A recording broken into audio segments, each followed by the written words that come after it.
Welcome to the Underground, the Steel City Underground, the black and gold standard for Pittsburgh Steelers coverage. Now, here's your host, Joe Kuzma and Brian E. Roach. Hello, everyone, and welcome to another edition of the Steel City Underground podcast. My name is Joe Kuzma, and next to me is my good friend, colleague, buddy, pal. He's excited. He's delighted. It won. Mr. Brian E. Roach. What's going on, man? I'm not dancing again. See, what you guys don't know is we screwed it up the first time, and I was dancing, and I made these flash comments about how Joe made fun of my autofocus. I'm not dancing again. I don't care. His camera was going in and out of focus. He said he was so fast that he should be called Flash. Brian should be called Flash, and Flash shouldn't be called Flash and Flash. Where is Flash? Oh, that's right. I've been trying to do. We're going to get into the territory now. We're going to be doing several of these a week. We thought, Brian, that maybe we would have went live, but the 2%ers like to know that in advance, so we kind of we set that we put that on the shelf. We're going there, and man, my computer broke down. Like the last show, even getting produced that we did last week, is a miracle that it worked. I had a hard drive go bad, just to let you know. So don't ever let your hard drives go bad, folks. But Brian's here. It's exciting times. Yeah, that's what she said. Don't let the hard drive go bad. Don't let it go floppy. Even worse. But hey, don't forget to try the veal. So, anyways, people don't like veal. Isn't veal it's nasty stuff. I don't like that. It's like babies. It's like the babies. You're eating baby cow. Baby cow. Baby cows that are like forced to never move so that they can be so tender, and they sit it's terrible. Don't eat veal. It's gross. I don't even like it. B, don't eat it. I don't even think. You know what I don't like? You might be on board with this. Liver. Yeah, that's nasty. Liver and onions is just anytime that's been put, and somebody somewhere will be like, Joe, you're a picky eater as it is, but liver and onion, like there's stuff that I might like push around the plate that I might take a nibble of. Liver and onions is not one of those items. My father loved liver and onions. And I will tell you what I said to my father at the age of, 11 or so, the first time he made me try liver or onions. I said, what is that nasty shit? Oh, man. And here we go. Well, we're excited. You could tell we're in a good mood, and we're going to have more things to talk about. They're reporting to camp today, brother. Yeah, there's lots of NFL news. In fact, since you and I last talked, Flash and I got to talk about last week, Alex Highsmith getting the extension, getting the bag. So yes, and yes. Before I get to that though, I wanted to tell you what I told my father when I was younger. So I wanted to be Tyrannosaurus Rex more than anything in the world. Oh, never mind. It's a Step Brothers quote. You're not going to get it. No, but I don't know why you waste that nonsense on me. I know. I need somebody who actually likes the movie. You don't like it, but I was going to say, To be fair, I don't know if I don't like it because I've never seen it. And the reason I've never seen it is because I don't like Will Ferrell. That's who I don't like. Yeah, but this was actually their dad in the movie. I can't remember the actor's name, but he said, I wanted to be a Tyrannosaurus Rex more than anything in the world. I made my arms short. I roamed the backyard. I chased the neighborhood cats. I growled and I roared. Everybody knew me and was afraid of me. And one day my dad said, Bobby, you're 18. Or you're 17. It's time to throw childish things aside. And I said, okay, Pop. But he didn't really say that. He said, stop being a effing dinosaur and get a job. Which is great. So, Brian, we were trying to figure out if there's actually storylines or battles to talk about with training camp this year. It seems it's almost like you would think for years, the quarterbacks were like the focus, because it was like Ben Roethlisberger would throw the pigskin around with Marquise Pouncey, and they would screw around, and then he was done for the day. His t-shirt, shorts, he was going to pal around, he'd walk, everybody would go, oh, look. And nobody would give Ben shit for it because he's walking around, he's looking slender, like he quit eating M&Ms and drinking pop. And everybody would be like, look, Ben is in the best shape of his entire life. And then he doesn't throw the football around.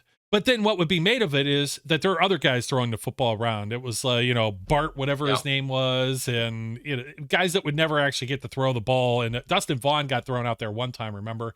Everybody used to rag on Mason Rudolph, he's terrible. Andrew Jones, he's terrible. Then you actually got to see QB4 in action through some, nefarious means that shouldn't have been possible. But Duck Hodges made a stand one time and it made you open your eyes, and people would talk about Josh Dobbs, and all people kept looking into was the future. And now it's here. Like last year, it was a 3-way quarterback battle, and you've got the same 3 dudes coming in this year, and it's not a story. You know that Kenny Pickett now is going to be taking the QB1 reps. He's not going to be joshing around like Ben was, sucking in his gut and making it look like he's like Mr. Olympia or whatever. And in all fairness, Ben was in really great shape because I was in the same, me and him are like the same age. So like, I'm probably still envious. But then again, dude has like catered chefs and stuff. You see it on the Channel 7, podcast and everything that he has. So, him and, they drink some beers here and there. So I've always considered that. That's part of the whole theme, right? Beers and weird food. Yeah. Beers. It seems that way. I fast forward over all the beer segments. Look, I'm just telling you. First of all, the thing is too long. Yes. Like it's too long, Ben. I love the podcast, but it's too long, Ben. Yeah, that's what she said. Get that thing away from me. I don't know how big it's gonna get. Anyway, so I fast forward through all the beer stuff because I actually just don't care, and I normally fast forward through the food stuff too. I know, and it's so sad, and it's like, I hope nobody fast forwards. Like, maybe our 2%ers really aren't 2%ers. They're like 1.5%ers. They skip. They do the thing where we sound like Mickey and Minnie Mouse, where they do the speed. Do we have chapters and stuff? Do we get as fancy as Ben gets with his and put chapters and segments and stuff on ours? I don't know. We don't always, because especially like in the off season, like a lot of our stuff, we don't have the topics bar has been, it'll be back. It'll make its return. But right now it's like, what topics do we really like? We have, they're reporting the training camp. It's like, oh, this dude did this. Maybe somebody shows up in a fire truck. Are we really going to chapter that? There you go. That's what it is. That's the big story this year. Yeah. Who makes the best entrance into training camp? I don't know. Do we have that answer yet? I don't know. Vince Williams walking in like Stone Cold Steve Austin. We have. Yeah, I don't know if that's actually the biggest story. Antonio Brown in a helicopter or whatever he does. Well, I don't think anybody's going to top what, Macho Chest, whatever his name was, used to do before he lost his marbles. He lost them all. He might have lost a few jacks in the process too. Yeah. But yeah, just getting back on it though, Brian, Ben, Kenny's not going to just be chilling back there. So there's really do we even know who the 4th quarterback is? They probably won't. Remember last year, everybody was like, oh, Chris Oladokun. And we sat here. I was in this chair. You were in that chair. And we told everybody, this guy's not even going to throw a ball in camp. And he really didn't. Yeah. It was just like, and everybody tried to make us feel stupid. And at the end of that, guess what? As usual, we're right. So I don't know who it is. Tanner Morgan, is that who's still hanging around? Yeah, maybe. Yeah. I think that sounds familiar. So, it's one of those things I just don't care. Yeah. Right? Because, look, the difference between this year and last year is there isn't a battle anymore. I don't even think there's a battle for 2. It's unequivocal that Kenny's number 1, Mitch is 2, and Rudolph is 3. That's the pecking order. Now, if Mitch, literally flames out and just sucks really bad in camp, does Mason have a chance to become 3? Sure, probably. I don't know. But it's not really considered a up for grabs concept at this point, right? Yeah. How much do you play? All right. Kenny Pickett's probably going to get at least 50% of the reps, I think, now. And maybe Mason gets the fewest. Trubisky might get a few more. It's going to be hot out there. It's like 90s, like where I'm at. I'm sure it's close to that there. It usually is this time of the year. And you got to take those considerations. You got a franchise quarterback. He's not a 50 million per year guy like such accomplished quarterbacks as Justin Herbert. I got to bring that up. And, that's now the talk is everybody like already, it's like, oh, Justin Herbert got his bag. Joe Burrow's next. Like they already just jumped on to the next thing, and I'm like, hey, that's good. So go ahead. For it. Yeah. Please, Bengals. No, don't wait. Don't go for it yet. Please hold off like another year, 2 years. Make that cap hit a lot larger. Don't do the Kansas City Chiefs. We know this guy's already gold, Patrick Mahomes, and spread it out over the length of being a team-friendly thing so they could afford some extra players. We do not want that for Cincinnati. We want them to feel the pain that the Baltimore Ravens will now be writhing with. So, yes, absolutely. Yeah. Isn't he? But is he what? 4? Is this year 3 or 4 for him? 4. If you don't recall, so this is the year they're going to start thinking about it, right? Mm-hmm. They're not going to do it now, I don't think, but next year, go ahead and do it. But don't, don't do a Patrick Mahomes. Please don't do a Patrick Mahomes deal. Don't spread it out over 9 million years. Make it, 7-year deal or 6-year deal with giant numbers and, pay him $300 million. All guaranteed. All guaranteed. Do the Deshaun Watson make it all deal. guaranteed. 100% guaranteed. Make him the new highest paid guy ever, in the history of pro sports, and give him more money than anybody really needs, and just guarantee it all. The hell with it. Just do it. I think that was the guy from the Celtics that just landed that huge 300-some million deal, but that's a whole other sport. When you're talking football, Herbert has now per year basis the highest paid quarterback in the NFL, which I just look at that. I look at the club of guys here, and I'm thinking, well, Kenny's entering year 2, and you're hoping Kenny is the guy. Do you preserve him a little bit? How much does he play in the preseason? How much do you have to get the other guys some time in camp, being Mitch Trubisky and Mason Rudolph? Because you can't do a disservice to the other players you're looking to develop, your George Pickenses, your Kelvin Austinses, and we're going to be talking about those guys. By position, hold on. I'm pulling up quarterbacks, not even just the full contract. Oh, they got Herbert's up here already. Yeah, let's play around on overthecap.com for a second. Oh my, 262.5 million smackaroos. And he's got 2.5 more total value than Lamar Jackson. But some of that cap hit does get absorbed because he's still. How many years was Herbert in? I think he was entering year 4 and then a 5th-year option. So he's like in that same category or almost same class. Hold on a second. 2020. Let me do the math. 20, 21, 22, 23. Yeah, year 4. I was right. Yep. So same thing as Burrow. So we'll see, like, people are pulling the trigger because everybody's quarterback crazy. You got to have one in order to win in the NFL, and that's what you're hoping Kenny Pickett is. So I always have that concern, like, don't overwork him, don't get him injured, but he needs the time as well. And he didn't have that last year, and I think he performed well for being in a competition, a lot of times being the third in line. I mean, some things were split in thirds, but they really weren't. The Steelers knew that they wanted Trubisky to be that guy starting up because it was a brutal schedule to start. You had to go to Cincinnati to start the season. They're the defending AFC champs. You had to play the New England Patriots. Then you had a short week to play Thursday Night Football in Cleveland, 2 divisional games on the road, plus Bill Belichick in the middle of that. And it was like, do you throw a rookie quarterback out there for that onslaught? Of course not. And that's why you saw him with the Jets, but there was still like enough doubt that he didn't even get to start with the Jets. When he got like that bye week, you started to see things really settle down and then kind of move. So now he's got that experience to build that foundation. Plus he has the whole summer with these guys. You don't have Deontay Johnson doing a quiet quit, sit in type thing this year. You should have everybody healthy as well. So we're going to jump into that as well, but no real storylines with the quarterbacks, even though quarterback had been the storyline. It was always, it makes you appreciate going back to seeing Ben just kind of lounge around. So it absolutely does. Yeah. Just jumping back. I want to say something about Kenny. Look, go ahead. He's going to need reps. It's not a question of that, right? This is not the same thing as a 12-year, 13-year, 14-year veteran. This is a guy who's in his second year. Yes, he performed better last year as the year went on, but he still needs the experience. I still expect him to potentially play in every preseason game and get as much as a half of football. He needs to keep building the chemistry with the receiving group, with the team, and continue the progression he was making. Because remember that even though, we're all real excited, it was all great. We won games, last minute heroics. Last minute heroics also meant that the offense did not perform at that high a level for the whole game.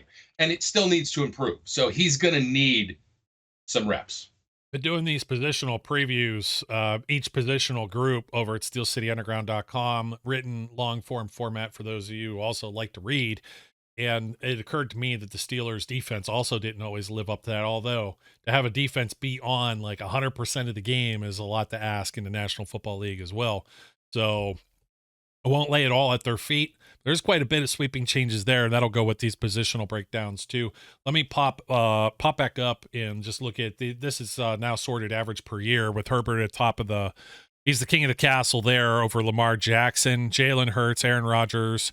They're all making $50 million a year. And then Russell Wilson comes in next, 49. Kyler Murray, 46. Deshaun Watson, 46. Patrick Mahomes, 45. Now he's probably thinking Mahomes is that he's underpaid. Josh Allen's spread out over his contract too, which worked out in the Bills' favor. Now they're almost paying $10 million less per year for Allen than they would have been for somebody like Herbert. Just let that sink in for a second. Daniel Jones, Dak Prescott, Matt Stafford, all making 40 apiece. Then you get into Derek Carr, Kirk Cousins, Jared Goff. Stop. Yeah. That's the one, the first one that you just said in that group. Derek Carr. That's the one that still does not resonate that we live in a rational world. Daniel Jones is making $40 million a year. That, if anything in the world will show you how overpriced and how overvalued quarterbacks are in the league, Daniel Jones is making $40 million. I know. And when you jump to the rest of this list as well, I mean, this is where you start. This is showing you that if you don't pay them, somebody will. All right, now you got Ryan Tannehill at 29.5, Geno Smith 25, Jimmy Garoppolo at 24. Then you got a bunch of rookies or guys on rookie contracts. Jordan Love at 13.5, Bryce Young, fully guaranteed, I believe Bryce Young's rookie contract is. Trevor Lawrence, CJ Stroud, Joe Burrow still sitting at 9, Zach Wilson, Trey Lance, Anthony Richardson. Completely brand new rookies that are on this pay scale already. Jacoby Brissett's got $8 million. He has a chance to actually maybe even play. I think you would agree he could beat Sam Howell out in Washington for sure. Absolutely. Tua Tagovailoa, Taylor Heineke's on this list with the Falcons. More than he could. I think he'll be a backup. Obviously, Mitch Trubisky still shows up on this list. Tyrod Taylor, Marcus Mariota, and so on and so forth. You just get to see. I mean, Jarrett Stidham is making $5 million a year as backup for the Denver Broncos. So when you speak about other positions, and it just goes to show you, yes, running back is dead because of how much you got to pay these other guys, quarterbacks. Maybe the Ravens do have it right that they have a quarterback and a running back. They do it all. But yeah, I'm not going to say that it's ridiculous because people are also talking about whether the quarterbacks, like there should be like some luxury or cap just for that position alone, and then there be positional spending. I wouldn't be surprised if a collective bargaining among players eventually does that when they see how much fewer, let's say, a safety might make and a running back might make. That's what's going to maybe spearhead something like that in the future. But you know what? I don't like that for the mere matter of is going to be all the quarterbacks are going to make like a boatload of money. And this should impact the rest of your roster building. I think the Steelers have done a really well job with the roster building. Omar Khan, you look at this year, you look at everything else. Remember last year, everybody was talking about Najee Harris, who's going to be the next backup running back. None of that is a concern right now, right? They found Jalen Warren. We were talking about Mateo Durant maybe being in a conversation. Jalen Warren just stole that. He took the ball and literally ran with it. So nothing to even think about. Like in a lot of these cases, there aren't even backup battles. And I know that some people have forced some other stuff, like offensive line should obviously be one that we're looking at. Left tackle, I don't even think the guards are even anything. It's just going to be left tackle. So you got like Isaac Suambalo has been brought in to play left guard. Mason Cole's still there at center. I don't see any major competition for Cole. James Daniels still there. He was a big free agent signing the previous year. Chukwuka Okorafor will be there as the right tackle. So at left tackle, you have Dan Moore, who was last year's starter, and you have Broderick Jones, who was the Steelers' first-round pick. They traded up to pick 14th overall in order to select what should hopefully be, or who should hopefully be, a franchise left tackle. Is that really a battle? Because I think with offensive line, You want these dudes to gel and play together as many reps as possible. Mike Tomlin isn't one to just kind of guide and throw these guys right into, he doesn't believe in the depth chart thing, but he makes the rookies kind of earn it. Yeah. But in this case or scenario, is there any reason why Jones shouldn't already just kind of be heralded in like as the starting left tackle? I mean, Moore supposedly in all this great shape and everything else, but does any of that really matter? When you need that cohesiveness, you just aren't going to want to flip-flop who your left tackle is week to week. Absolutely. Look, it's going to depend more on Broderick Jones than it's going to depend on anything else. If he is there, if he is hungry, if he is approaching it in a fashion of aggression, I'm almost sounding like Tomlin. I think I would tend to agree. But the thing is, we already know that Dan Moore is coming in that way, right? Dan Moore has basically made a statement with coming in shape, doing the right things, doing the things that he feels he needs to basically say, you're not taking my job. And whether or not the Steelers, simply because they invested money or invested the draft capital in Broderick Jones, are going to go, well, yeah, he is really questionable. I think they'll do the right thing for the team. And again, this is another Tomlinism. This is iron on iron, right? In the sense of two guys battling for one position, two dogs, one bone, trying to get both of them to be the best that they can be, which puts you in a great spot because now you got a guy who conceivably is improved and better and ready to go if something were to happen, right? In either case. Do I think Broderick Jones probably will get the nod? I just don't actually know the answer to that. Remember, this is a guy who's only started, 1 year in college or 2? He has a very minimal number of games under his belt. They may choose to redshirt him a little bit this year. It would not necessarily be a huge surprise if Dan Moore is that guy. Right, if he has come in and made the improvements that he needs to make to continue to grow.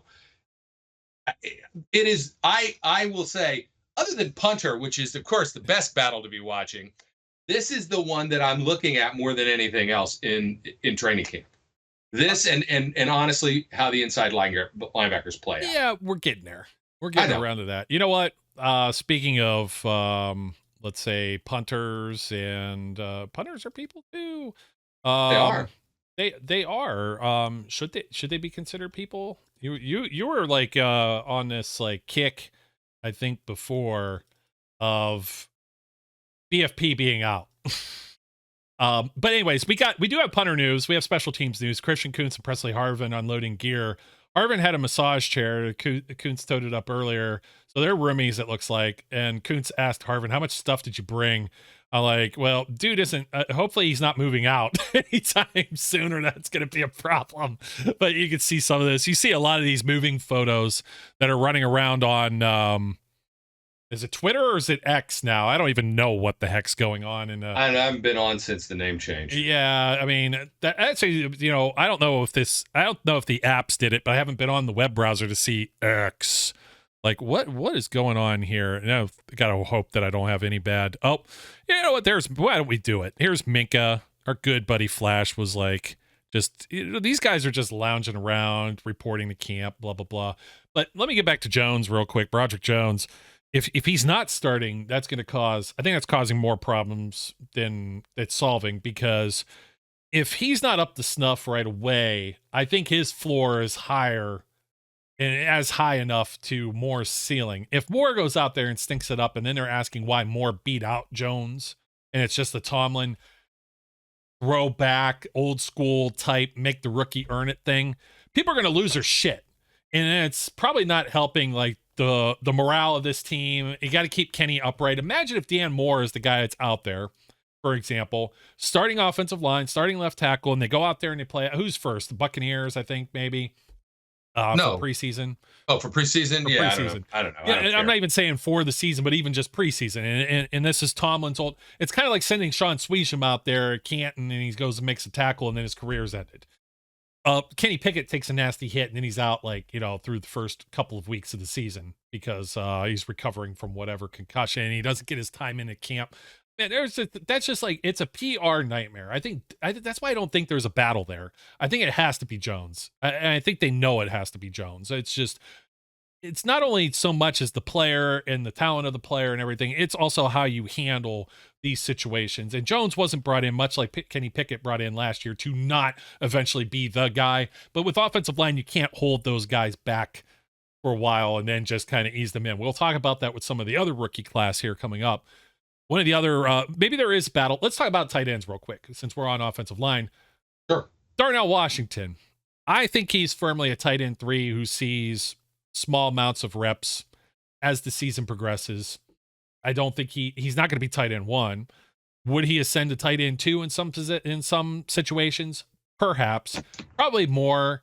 I'm thinking like along the lines of like the wide receivers. You can't have a guy out there that might make one mental mistake could end up costing you the entire game. This is how important every play is, every situation is in the NFL. We talk about it sometimes even with clock management and the hindsight of that. So Washington's got to be, on his P's and Q's, but playing alongside with Broderick Jones, those two, they know each other well from their college days. He considers Washington himself to be a 6th offensive lineman. I think he'll be out there, but I don't know that you're going to see him catching a lot of passes or playing like 50% of the snaps. I think Zach Gentry still holds down the fort as that tight end too, and there's not much of a battle there. I don't think Gentry's in a position where they're going to cut or release him either, and that's another thing we got to look at is like maybe potential casualties here. But we looked through an early look at the roster on one of these shows, and there's not like a whole lot of flexibility. There's like 3 spots on this roster, maybe depending on which positions they keep players at. So that's what I got to say for the tight ends, because wide receivers next, and that's the one where there's going to be a little bit of maybe influx. This is what I'm going to say about Darnell Washington. I believe that they will let the quality of his play dictate the contributions that he makes on a daily basis, on the field. Yeah, and wouldn't you know, Corey Chrisan, I think is how you say his name. He works with DK Sports Online, Dejan Kovacevic, and he's also a Youngstown State guy too. So covering them, that's an interesting amount of area to cover. He tweets out the first player to arrive is in fact Darnell Washington for camp. So dirty car. I hope that's a rental. Dude, who knows? That may not even be his car. Yeah, that could just be a car he's walking around. It's somebody's cars. Although filthy. It's got a Georgia flat tag on it. I see the Georgia emblem. So, okay, that's probably his car.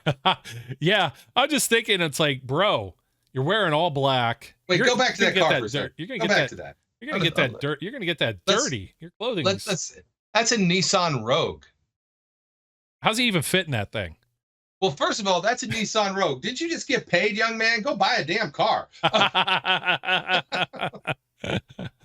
Oh, Brian! Shots fired from Brian. You don't know what I admire that. How much does he really get? Like, well, absolutely. Actually, I think you're being very smart. Don't listen to me. Don't listen to You're Brian. being very smart. Don't waste your money. Put it away. Save it. You don't know how long you're going to be around. My friend. Come on, man. He's not getting the Bryce Young $35 million guarantee. If anything, Absolutely right. I think Darnell Washington's probably, let's find out. Now I'm curious. It's like, this is the sad thing about the NFL is like, oh, we can look and see what everybody makes. And that just feels dirty to me. Like, some of the guys that are your higher dollar earners, he's not even due a full mill. His contract value is actually $5.3 million over the 4 years. So as long as he sticks with the team, but he's not even a full $1 million cap number. I don't know if he had any kind of signing bonus. It doesn't actually, I don't think it lists a prorated bonus. So yeah, he probably got $1 million up front too. But are you going to blow that? What are you going to blow that on, Brian? Are you getting like, you don't buy $1 million car, but you can spend $50K. It's like, go spend $50K, buy a used BMW. You don't have to buy new. Screw that. It's not worth it anyway. Yeah. I mean, it depreciates as soon as it leaves the lot. I saw these, I saw a car the other day. It was called Lucid, and I'm not like, I'm not too big on the on some of the EVs. Some of them are nice. The Mustang looks like really stupid, but here's your summer event here. If you're listening to us, Darnell, you could lease. I think, is this a lease or is this 36 months about 1G per month. But these cars were going something like 80 grand starting from, oh, here it is, the Pure, starting from 87.4. The Touring is starting from $107,000. Don't do it. That's like one of your I don't even think one of the game checks when you divvy that up. Don't do that. By That's 17. Not yeah, don't do that. Look, nobody's looking at your car. Nobody, just stick with the Rogue. You know what? The Nissan Rogue is a very nice vehicle. You should just stay with that. It's very good.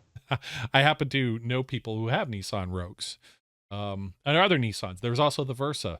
So just stick with that, dude. Hopefully it has enough legroom for you. Yes. But anyway. All right. We digressed. Wide receivers. You've got Deontay Johnson. You got George Pickens. I think they're 100%. They're locked and loaded, right? Then you've got everybody Robinson. else. Allen Robinson locked and loaded at $5 million for whatever he's getting paid. I don't think he's getting released. I don't think he's getting released. He's in the room. Older, veteran player. Maybe he's not what we think he's going to be, but I think he's still there. Calvin Austin, I think, is still there. They're not going to give up on somebody just because he got hurt that quickly. No, not unless he gets hurt again.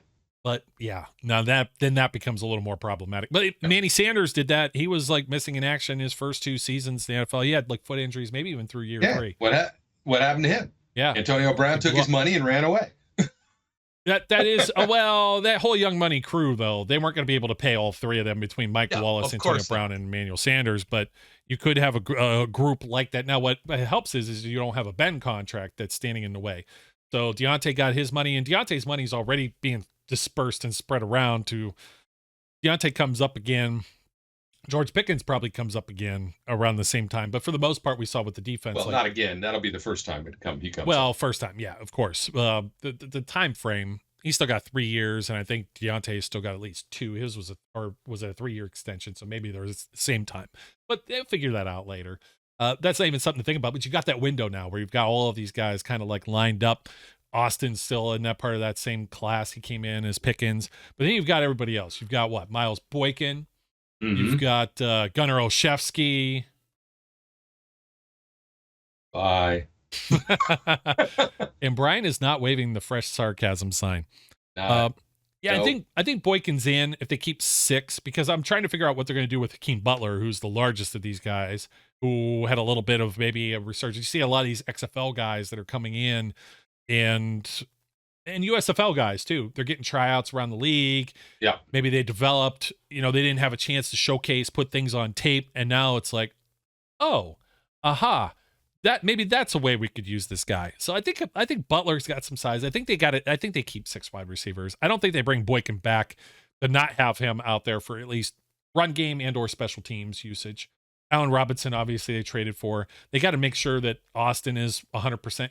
Guys are reporting, and then we're going to figure out who actually might go on, like, physically unable to perform PUP lists. So that's still a consideration as everyone's reporting to camp and what we're going to hear over the next couple of days. But really not like a huge battle, though, Brian. I mean, there's nothing here.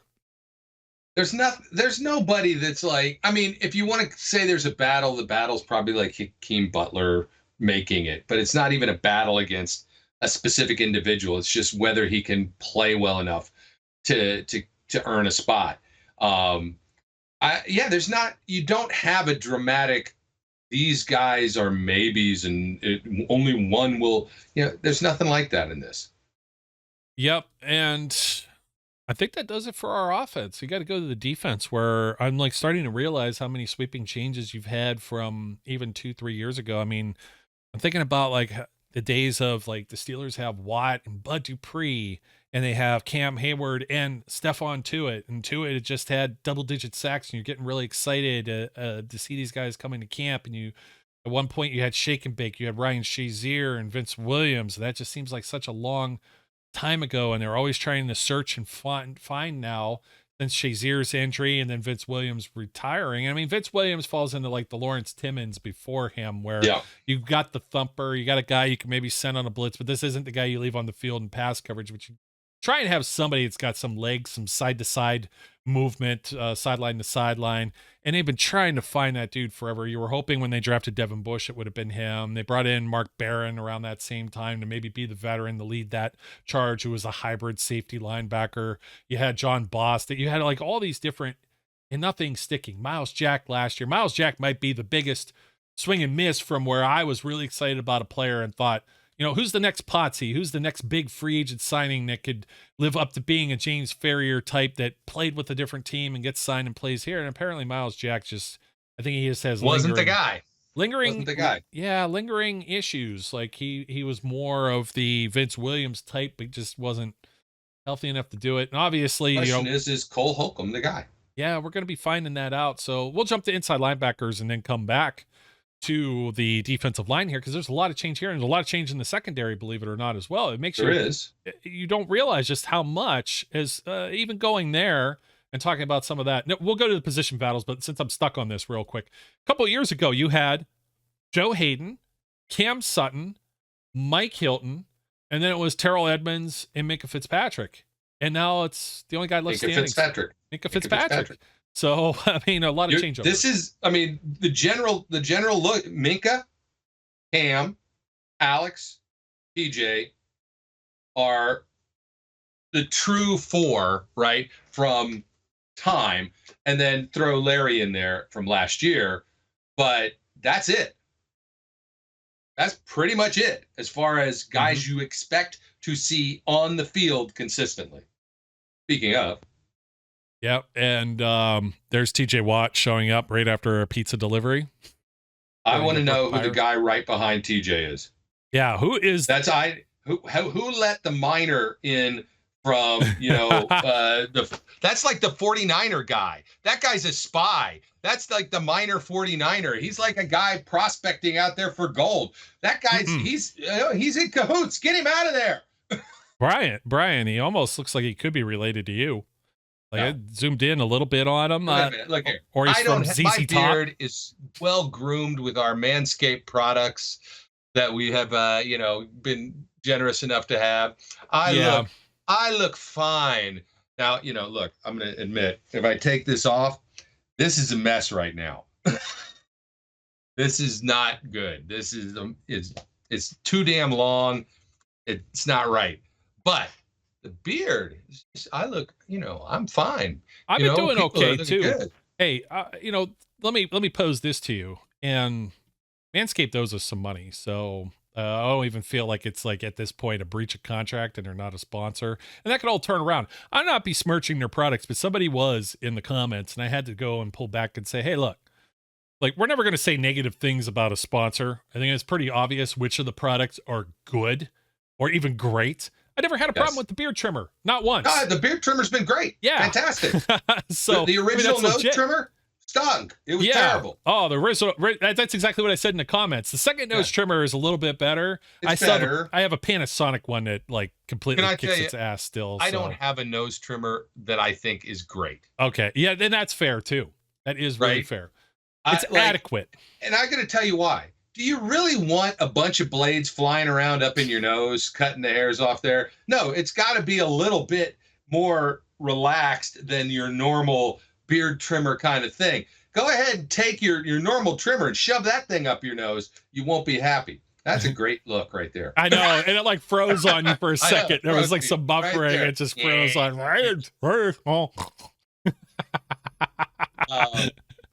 So, but no, that guy is not my relative. I'm telling you right now, he's a spy. He kind of looks almost like David Letterman. Oh man, David Letterman looks like he doesn't have a home address anymore. Like the home office in Sioux City or Sioux Falls or whatever. Sioux City, Sioux Falls, South Dakota. Letterman is near and dear to my heart, and I will love him forever. And he can do no wrong in my book. But that guy looks more like David Letterman than he does like me. Okay, so jumping in, let's go defensive line. I'll stick in the order that was in my head. Keanu Benton, Adam at the D-line will have the best snack room at camp. So those guys did a Costco or Sam's Club run for sure. They've got more than... Wait a minute. Go back to that comment. It's a bad day to be a Welch's fruit snack. Let me just ask you a question. When is it a good day to be a Welch's fruit snack? The whole purpose in your life, as if they're alive, is to be eaten. right? The whole reason for a Welch's fruit snack to exist is to be consumed. Yeah. They're not sitting on the shelf to be pretty. This is totally contrarian to the whole veal and baby calf. This is stupid. Talk. So bad day to be a Welch's. And not only that, Brian Batko, just to throw Brian Batko under the bus. It's a bad day with multiple A's. Are Welch's, if Welch's started to be made by like sheep or goats or with goat parts, I don't know why it would be bad. But Benton, okay, defensive line, we got to stay on track here. See, we're getting back in. This is our training camp. We're getting back. This is our mode. Yes, we're getting back. We're getting back into the swing of things. Cam Hayward, grown ass man. Larry Ogunjobi, also grown ass man. Also grown Good ass to have him back, holding down the fort. Then you got nose tackle. You've got like a hodgepodge. That's where the battle is. Will Benton be that guy? Will Benton be ready to consume? Will he be ready to eat? As a rookie, will they throw him out there like they did with Javon Hargrave, play about 20-30% snaps, nose tackle spot? Because there's no more Chris Wormley.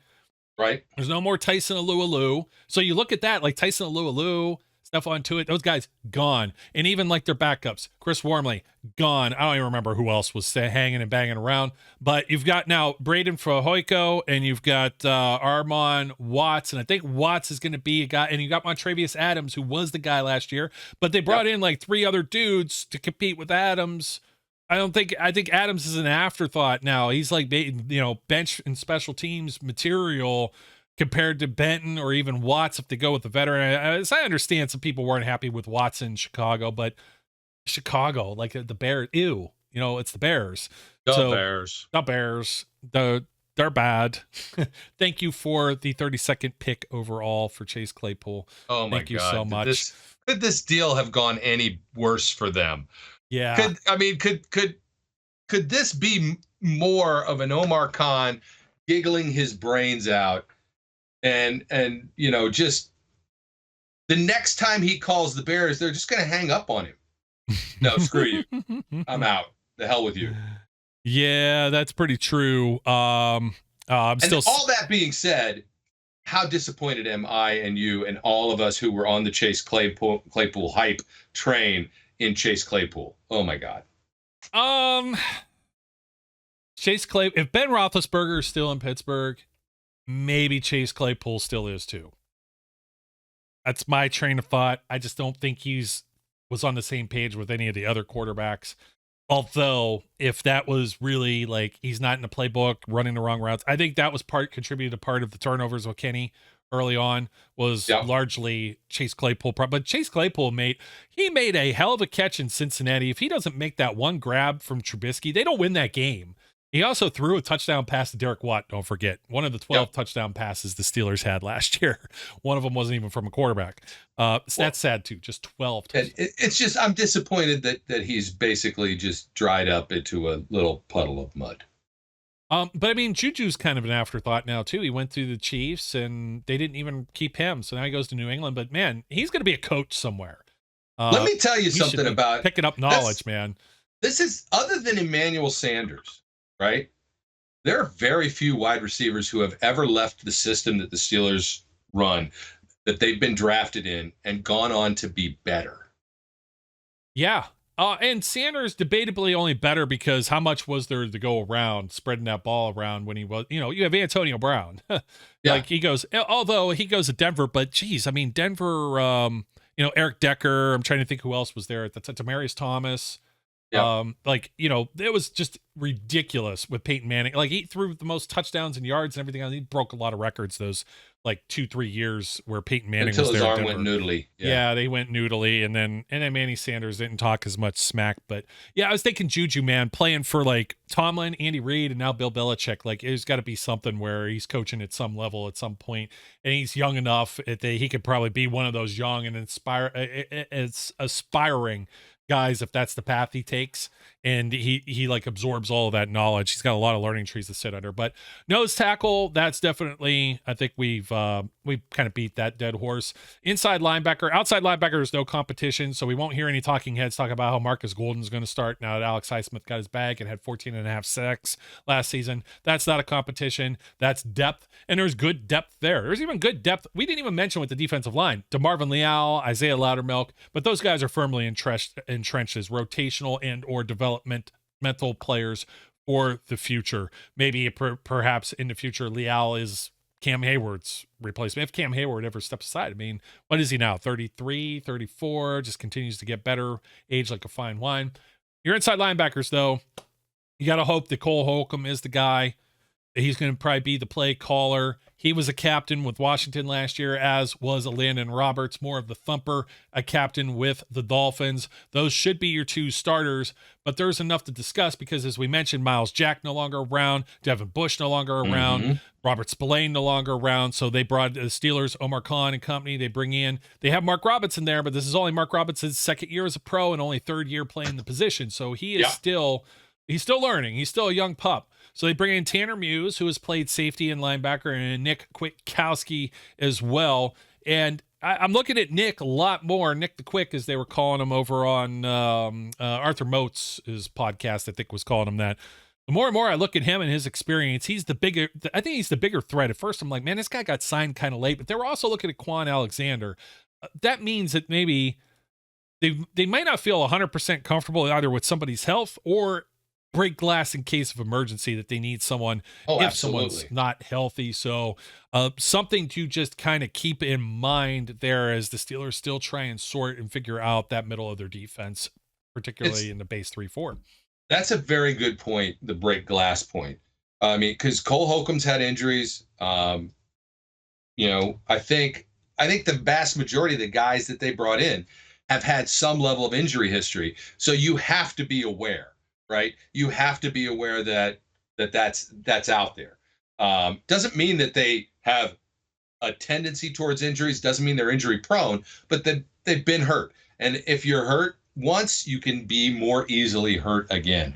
And I think it just happens. It's just smart. It's just smart GMing to make sure that we've got guys in place who hopefully can step in the event that they need to.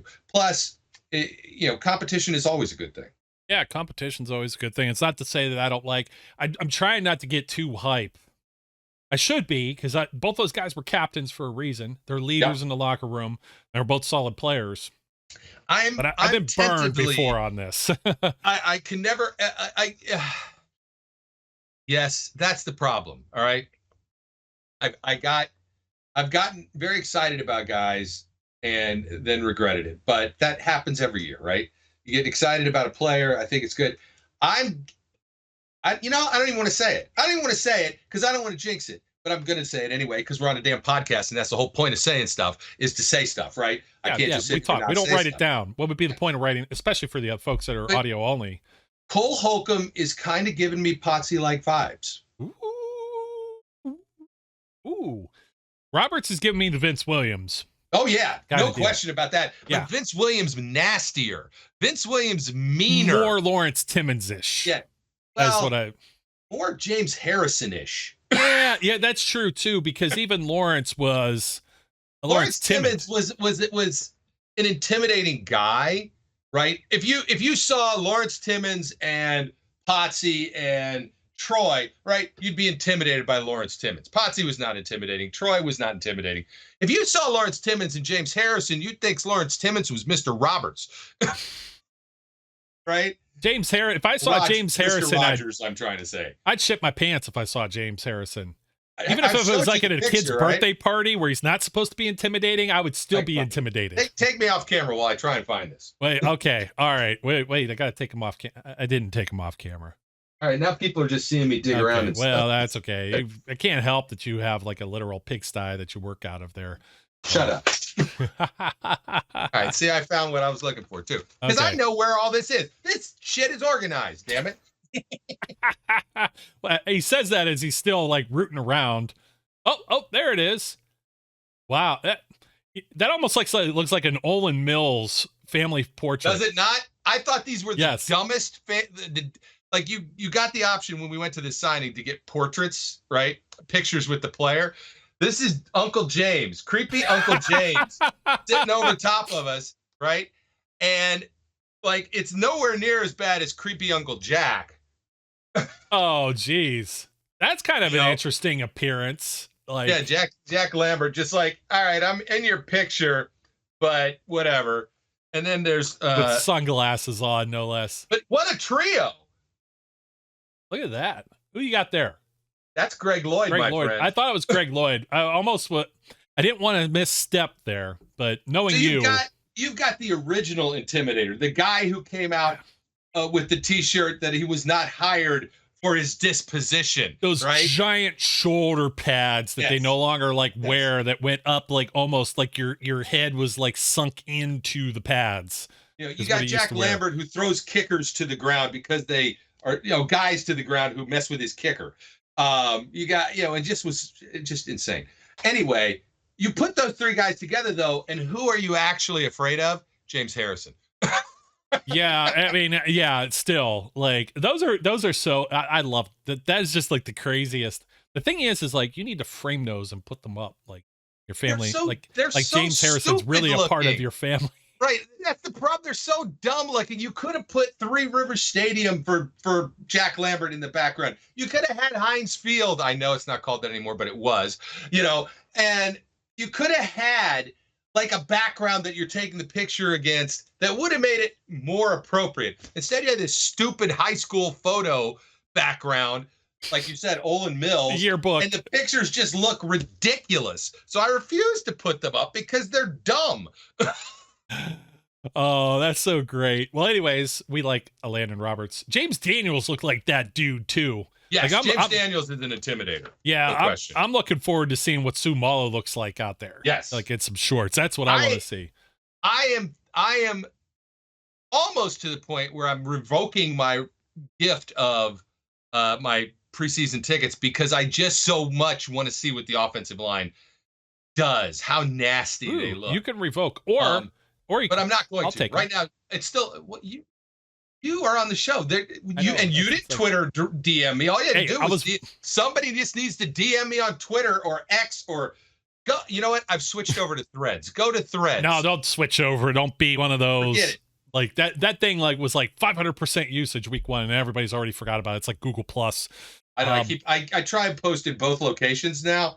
No, but I keep forgetting the other one is there. I apologize to the people who actually follow Steel City Underground on Instagram. It's like we do have some info that comes there, but so many people kept stealing like the things that we were making for it. It was like such a waste of time, and it's like they just would steal it and repost it somewhere else. I was like, oh, I'm not messing with this. So I do miss a lot of stuff on Instagram. Story, right? This is the Instagram. I might not have heard the Instagram story. I'm going to tell you wait 1 second. Like okay. with the preseason ticket things, like I'm rewatching, or I should say watching The Office because I started it and then never finished it, and then I got someone important to me that was on my case, and I was like, okay, I'll watch The Office now so I can relate to the quote, kind of like you need to watch Step Brothers. So and within that, Steve Carell was like, they have a contest or whatever, a bonus, and it was like, could any employees that were formerly salespeople potentially win? No, Steve, no, you cannot win. Like, you are not eligible to win this. So anyways, you proceed. Okay, what the hell was I talking about? All right, if you want my preseason tickets, just DM me on Twitter, or X, or whatever the hell it's called. Find a way to tell me you want them, and you can have them. I keep saying it. Nobody seems to want them. That's fine. If nobody wants them, then they'll be empty. Anyway, I'll give them to you because then you can go. I could go, and I could get like the all 22 film angle on that. Yes. So what the hell were we talking about before that? X. I'll tell you the Instagram story. The Instagram story. So the Instagram story is that I didn't even know I had a damn Instagram account for probably the first 2 years I had it. I had like 3 things on it, and they probably were transfers from Facebook that moved over when Facebook bought Instagram or whatever. And I had 500 followers on Instagram, and I'm like, what the hell are you following me for? I don't do anything on Instagram. But hey, for those of you who do follow me on Instagram, How you doing? Nice to see you. I don't And do then they anything on upload there. the contacts and scrape all your data. That's and then people are like, oh, well, I'll follow Brian, but they too aren't on Instagram, so they have no idea they're following you, and it's just it's a circular thing. We have a couple more groups to go through. The secondary we were talking about, just how all these players like Hayden and Sutton and Hilton, and now even like Arthur Millett's even gone. So you got a lot of turn. You even got like Akello Witherspoon's even gone. So you've got like turnover here. Like they have Witherspoon. Yeah. Witherspoon was re-signed last year. Levi Wallace was brought in from Buffalo. Wallace is still here. Witherspoon is not. Patrick Peterson was brought in. Pete P2. That's his first time at St. Vincent's College. He's probably thinking, what the hell did I get myself into? Probably had like some more lavish lifestyle with a hotel room or something with his other teams. You don't get any of that service here, sir. This is a college, and it is a college in the middle of freaking nowhere, surrounded by corn and hills and mountains. So, and Latrobe. I love Latrobe. I can't wait to get back out there. I'm just, for all intents and purposes, to let folks know, I'm not going to make it out for these first couple of days like I did last year, but I will be out there extensively next week, and we'll have a lot to report from directly from Latrobe. So let me comment on that as well, just to let you know. So as I've mentioned to others, I was planning on being in Oregon during spring training. Or this is not spring training. This is, training camp. Training camp, yes. That's right. I don't even know why. I don't even follow baseball. Why should I talk about spring training? I could care less. But Oregon is apparently on fire, like the whole state where I was going to go. So I'm not going until September now. Oh, great. So now you miss regular season games instead. Only one. And I'll watch it when I'm there. Anyway, and it might even be an away game. So there you go. But that would be Vegas, which I have designs on going there. But okay. All right. That means I'll be home all of August. I might go to training camp. Oh, well, when are you planning on getting out there, bud? I don't know. I haven't talked to you about it. They put the pads on next week. That's why I'm going next week, because and I got family coming in for the weekend. I only just figured this out today, so I haven't had a chance to talk to you about it. I have to wait. I have to wait and see what what you're doing, and then we'll see. Because I'm not gonna. I don't think I'd be too boring to go out by myself. So I'll go when you go. Maybe. You may meet my infamous cousin. He's planning on going all of next week too. This is the infamous cousin who I sold my ticket to in Miami? No, not that one. That's a different infamous cousin. That's he's different guy. Different guy. This guy has got Steelers and Pirates and Pens tattooed all over his body. Not like prison like, but I he's Pittsburgh Yinzer through and through. If they're places that are exposed by clothing, I'll look at above the waist, below the knees, I think you're safe to look. I don't want look if he's got some kind of weird butt tattoo. I don't want to see it. But he might be manscaping too. I don't know. I definitely don't want to see that. Hey, congrats, Brad. Just got married again this past weekend. There you go. Congratulations, infamous cousin. Yes, infamous cousin. It's Brad. I think I do mention him on the show. He listens every now and then. He doesn't care if I talk smack on him, but we're gonna have fun. If my wife watches this show, she's gonna be pissed as hell at me for putting those pictures up. She's not going to watch the show. You don't even have to tell her you were on the show. So, anyways, we're getting up against it. We still have to talk about it. We got Patrick Peterson. I think Levi Wallace. I had hard cuts. Too. I was like, I'm done. I got to be done. Joey Porter. Well, Joey Porter. A lot of people are going to be, I think, disappointed if he's not starting week one. I would not be disappointed. I think Mike Tomlin. He kind of handles like the corners. I could see like Keanu Benton being a week one starter on defensive line where he's not playing a full 100%. Secondary guys are going to play a full 100%. Strategic. Play time. Right. Yeah. Keanu Benton's going to maybe be able to win out the nose tackle position, which gets like 10% of the snaps. So strategic play time. Yes. Joey Porter, is not going to be playing the nickel corner, right? That's not going to happen. Now, if he just absolutely lights the world on fire during preseason, has like 19,000 interceptions, scores 2 touchdowns on defense, and they won't be able to keep him off the field. That's probably not going to happen. That's and that's a lot different if people can't like target, but people are going to target a rookie. I think the Steelers like scheduled though. Now Brock Purdy's in line now to play. He's going to camp. And everybody's losing their mind. Oh my God, Brock Purdy. Look, one year, and I watched a couple of those games with Brock Purdy, right? He's not that damn good. Come on, guys, he's not. He really does give me Duck Hodges vibes. He really does. It's like, let him sift through a second season and see how he pans out. I'm not overly worried about Brock Purdy. I may eat my words later, but I think Alex Highsmith and TJ Watt and Cam Hayward and Larry Ogunjobi are going to introduce themselves just fine to Brock Purdy. Not only Brock Purdy, but I'm talking about Joey Porter and his potential to play, Patrick Peterson being 33 years old, and then you got Levi Wallace in this mix. There's some type of competition trying to figure out who also is going to be the nickel versus the boundary corners. That is another camp competition. 3 guys are all boundary corners, though. So I think Chandon Sullivan, and some people think that maybe Duke Dawson, who's been a journeyman and not be able to be healthy, undrafted guy, has played at least for like 4 seasons, 6 NFL teams, something like that. Like I glossed over his name because I think Sullivan's got that spot. Sullivan can create splash plays. He had a lot of pass deflections. He makes a lot of tackles. He's very Mike Hilton-ish in his play. I think he's more of a fit. And Mollett was only playing 30% of snaps or something like that too. But I don't think they introduced Porter in those. I think they rotate some of the corners. I think that's even where you see Peterson. But see, Tomlin loves to keep those 4, the 2 corners and the 2 safeties out there all the time. All the time. Yeah, they don't leave the field. They don't switch sides. So that's where it's going to be interesting is there some flexibility? Joe Hayden was always on one side. Yeah. Where do you put this when you're trying to get a rookie kind of starting to play? I think that's where Levi Wallace probably starts week 1. But I look at the gauntlet of guys that got here. It's like Porter could start.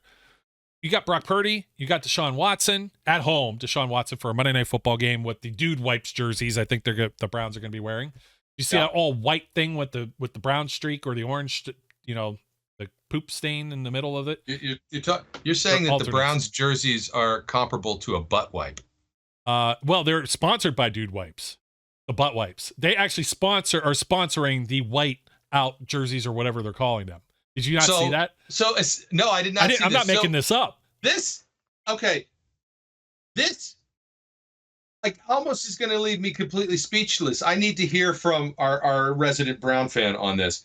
It is, you've got a company whose product is designed to wipe your ass and get crap on it, sponsoring your jersey because it looks like their product. The Whiteout Series presented by Dude Wipes. I have it right here on the screen. This is clevelandbrowns.com. There it is, man. White Out, presented by Dude Wipes. There it is. And they're going to be playing that for but my whole point is that if you're looking for Porter to play, poop stain jerseys. That's what I'm calling them now. They're poop stain jerseys. Yeah, unlike holding Pickett back and you got these divisional games and defensive minded coaches that could wreck, his confidence or whatever be the case. I am looking at Brock Purdy, Deshaun Watson, Jimmy G, and CJ Stroud for the first 4 games. Just watch out on CJ. Watch out. It's still the Houston Texans, though. It's still the Houston Texans. So they're going to put pressure on him. You wait. CJ will be fine, I think, as a pro, Brian. I'm an Ohio State homer like you are, but he's still a rookie. He's still a rookie with a not so great offense with what we just mentioned the Steelers have. That's what I'm trying to say here. And rookie quarterback. I'm saying it here. I'm saying it right now. Watch out for Houston. Okay. That's fine. And they're playing at Houston. But for Porter's sake. Not that I'm worried about Houston. I'm saying the league needs to be aware Houston is going to surprise people this year, and it's going to be CJ that helps do it. I don't see them being the first pick overall again next year. I'll put that at least that. I might go as far to say they make the playoffs. We still have to do our AFC North and do the schedule and do the wins losses, what happened to our Aussie guys, man? We need to connect with the Aussie guys again. I'll reach out. Do they even exist? I think they're still around. Those guys were heavily locked down for COVID the last time I talked to them. Yes, absolutely. So we'll hook up with them, and then you've got the Ravens, and then you've got a bye week. So that's what I'm kind of saying. We need to jump on. Maybe that's our live show.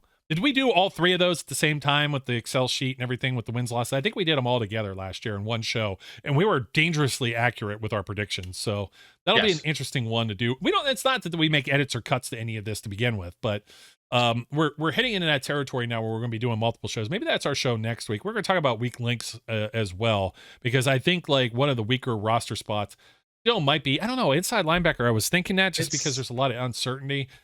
Corner, if there's an injury to the corners, that could be trouble, because like you're looking at the bottom end of this. It's like Corey Trice was a 7th round pick. He's got physical gifts, but he's been injured before. And then you've got James Pierre, who's pretty much just a special teams guy. And then what else do you got there? And hopefully Chandon Sullivan is like capable of being your nickel corner. He's going to play, but it's still like 30% of reps or whatever. And Arthur Mollett would come in when it's an obvious nickel. Like he wasn't like necessarily cornerback 3. They moved Cam Sutton around.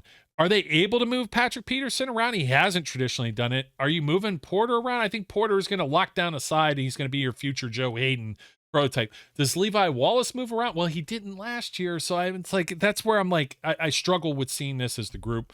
But it'll be interesting to see. There's really not anybody at the bottom end. Trice should make this roster. Pierre is going to be struggling to. You got Luke Barku or whatever that. I hate saying it like that, or whoever. He was like the top pick for one of the top first round defensive picks for one of the XFL. They draft by like defense, skill position, stuff like that, right? So he was valued enough there, and he made the all XFL team. So this is a guy that kind of could slide into that conversation in surprise. I don't know that he will. Let's jump to safeties real quick since we're up against it. Minka Fitzpatrick, all pro season. He's in. You got DeMonte Casey. I think he showed enough last year that he's going to be the opposite side starter next to him. Keanu O'Neal, he's been a hybrid player too. We assume he's safety and not linebacker in the same way I put Muse in with the linebackers and not the safeties. You could have that flip. Miles Killebrew, strictly special teams guy. Special teams guy. Trey Norwood, former 7th round pick. Special teams guy. Special teams guy. Kind of regressed a little bit, surprised more in year 1 versus year 2, probably because teams see things on tape and notice what they could take advantage of if he's on the field. Who else is there? Like, as far as the safeties, like, I mean, there isn't really a battle here either. At the bottom end of this roster, Elijah Riley, like, is he going to maybe move over? Mollett used to be a safety. Is he going to be in a corner type situation? Marjorie Harper. Some of these guys are listed as just defensive backs, right? So, I mean, that's where it is. That's all there is. There really, I don't think, is a battle unless somebody gets hurt or they sign somebody else tomorrow. You know what I mean? There is a punter battle.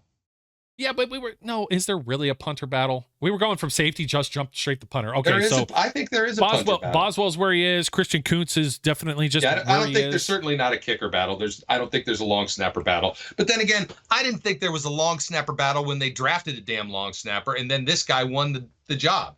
So, you know, you never know with the long snapper, but they generally, like, how long did the guy, I can't even remember his name, but I should, and I'm ashamed that I can't remember his name. He 1-year contracts for like ever, right? Oh, Colin Holba. No. Is that your long snapper that you were talking about? Matt Canady. Matt Canady beat Cole Holcomb, who was drafted in the 6th round. Yeah. And then Canady beat out by Kuntz. No, I'm talking about the guy before all them guys. Greg Warren. Greg Warren, thank you. That's Super Bowl rings. Actually recovered his own snap or whatever with the fumble. Like he had that really odd stat. So, you know, it's very unlikely that Christian Kuntz is not going to be the long snapper. Very, very, very ridiculously unlikely.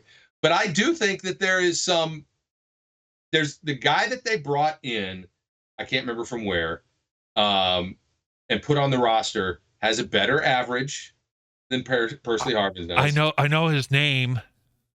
Okay, good, because I don't remember it. It's Braden Mann. Whatever his name is. Okay, good. I don't really care what their names are. He is not a big fat punter, and we have a big fat punter. I'm okay with going back to a skinny little punter instead of a big fat punter if he kicks the ball further than the big fat punter does.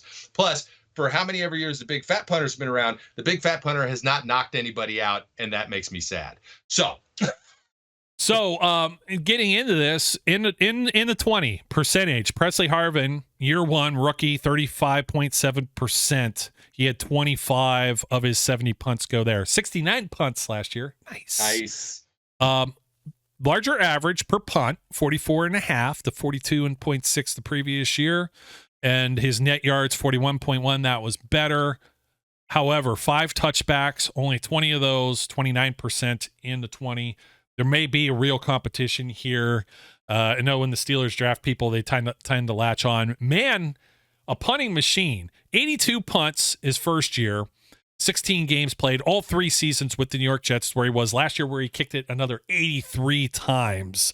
This guy has the Jets. What do you expect? Yeah, he has a higher yards per punt average. He has his net yards a little lower, but the net yards is like just, it's situational football, right? Yep. 8 touchbacks though.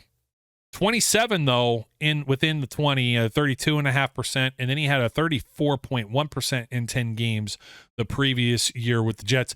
There might be a legitimate competition here. The Steelers, this is the one spot where they actually do need the competition, and they need somebody. I've been bitching about this for probably a decade now. Get yourself a punter, and they go and they draft one. The guy's the Ray Guy Award winner, and still, like, you know, I should not be having this conversation about a guy that was the best collegiate punter and the only one taken in his draft. And it still has not worked out, just because you cannot predict the future that way. The other one, Brian, is punt and kick returners, because we already said, Gunnar Olszewski, sorry, we think you're c'est la vie, giving him the little wave away. So now who returns the punts and kicks? Calvin Austin. And Calvin Austin, I think, could be very well like in the Antonio Brown or Deontay Johnson, but they never really let Deontay do much as far as the return game. So kick return, punt return, kick returns, probably somebody like Jaylen Warren, maybe a running back. Maybe there's another guy that ascends. It's the running back 3. You know, at this point with the rule change, all they really need to do is somebody back there who can catch the ball. Yeah, I mean, they're really making it difficult to do anything. You reverted to making it so the sky kick, at least it's an art form. You know what I mean? It's a talent. It's a skill. And now it's like, yeah, that could all be foregone by just kick it in the end zone every time and say forget about it, because they're not going to run it back. They're going to take the fair catch to get it out to the 25. Yeah, and bringing it to I think that fair catch rule ahead of the end zone, if it's in the end zone out to the 25, I think they should revert that back to the 20 in both instances. Or at least the one where if you're going to go crawl into the fetal position in the corner and suck on your thumb and fair catch it when it's caught from one of those sky kicks that isn't a traditional touchback in the end zone, now you get penalized 5 yards for it. I think that should only be out to the 20.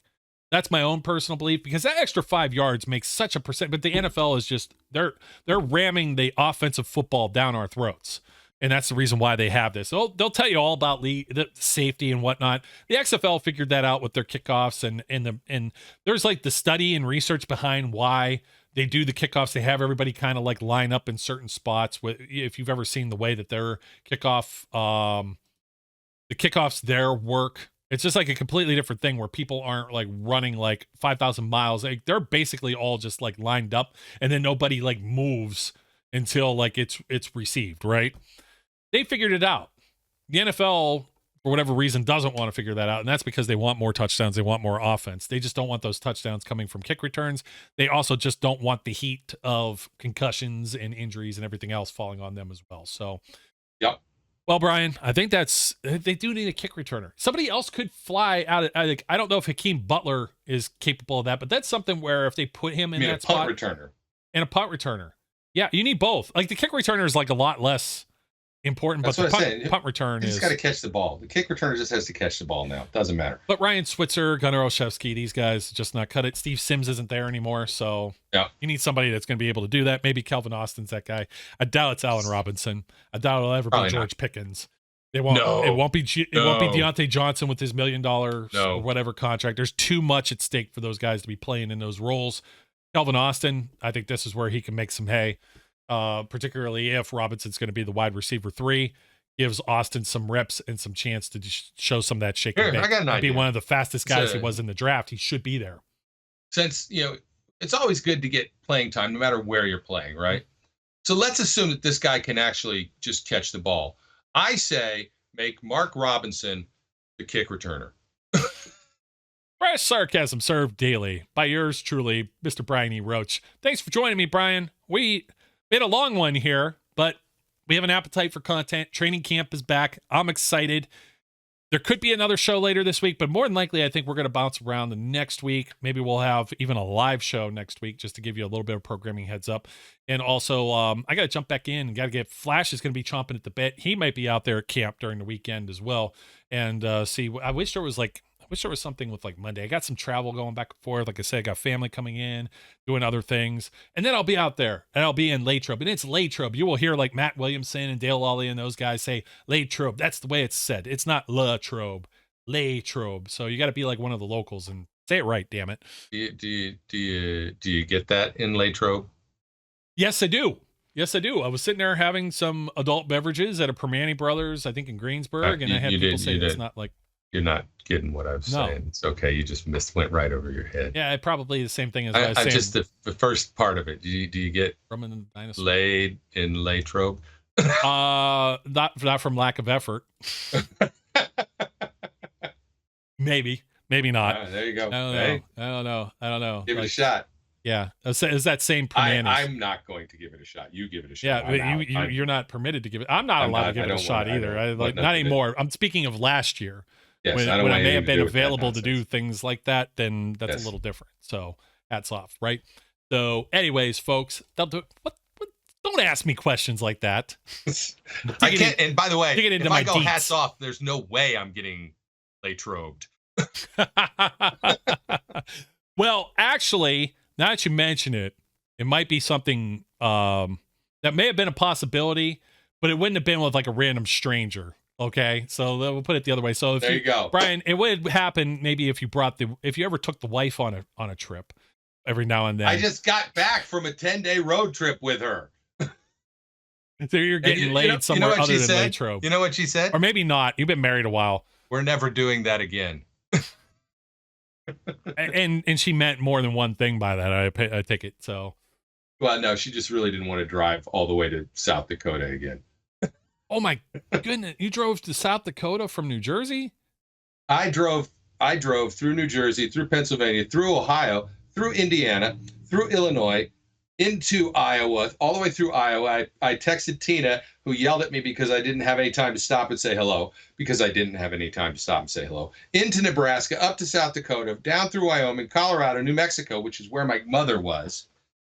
We went to visit my mother. Then from New Mexico to Texas, Oklahoma, Missouri, back to Illinois, and the rest of the way back home. 4,700 miles. Whew.